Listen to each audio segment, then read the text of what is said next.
સૌરાષ્ટ્ર પંથકમાં ખાસ કરીને અમરેલી જિલ્લામાં ભૂકંપના આંચકાનો સિલસિલો શરૂ થયો।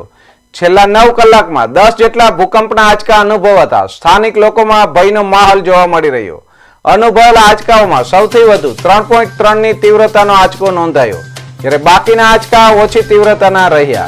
ભૂસ્તર શાસ્ત્રીઓના મતે આ એક અર્થક્વેક સમાનની સ્થિતિ છે।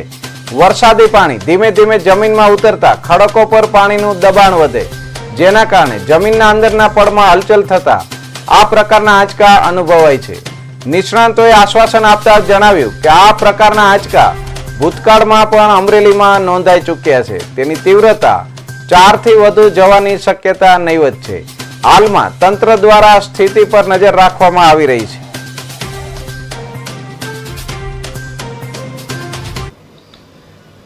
इस इलाके में पहले भी पिछले साल भी अर्थक्वेक्स देखे गए हैं और हमारा ये ऑब्जर्वेशन है कि जब हैवी मानसून होता है उसके बाद सौराष्ट्र के अलग अलग इलाकों में, जिसमें से अमरेली वाक़या का इलाका भी है, इस प्रकार का भूकंप स्वाम्स एक्टिविटी देखने को मिलती है। और कभी कभी एक्टिविटी 2-3 महीने चलती है और कभी कभी उससे ज़्यादा भी चल सकती है।